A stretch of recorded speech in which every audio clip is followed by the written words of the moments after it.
بسم اللہ الرحمن الرحیم۔ میرا نام سونیا ہے۔ میں اپنے گھر میں سب سے چھوٹی ہوں۔ مجھ سے بڑے دو بھائی ہیں۔ میرے والد کا اپنا کاروبار ہے۔ ہم ایک جوائنٹ فیملی میں رہتے ہیں۔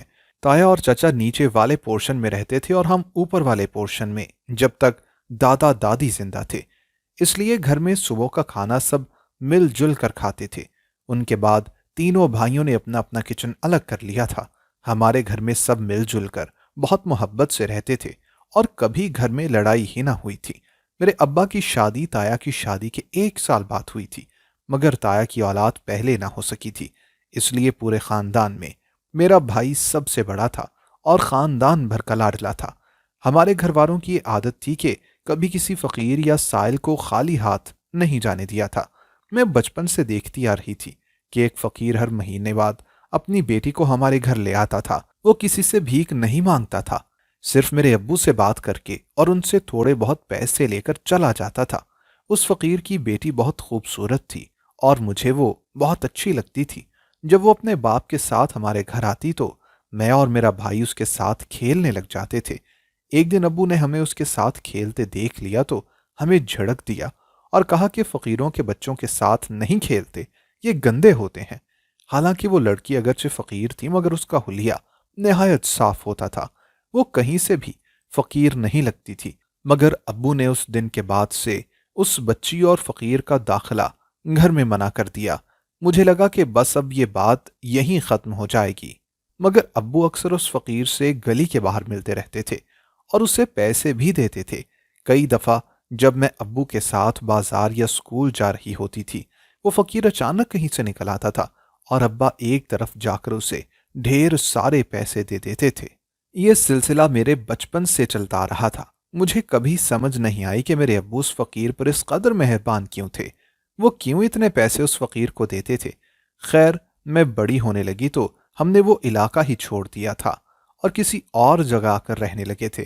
رفتہ رفتہ وہ فقیر اور اس کی بیٹی میرے دماغ سے نکل گئے اور زندگی کے دن بھاگتے دوڑتے گزرنے لگے۔ چونکہ میرا بھائی بڑا تھا، اس لیے بہت عرصے سے ہمارے گھر میں بھائی کی شادی کی باتیں ہو رہی تھی۔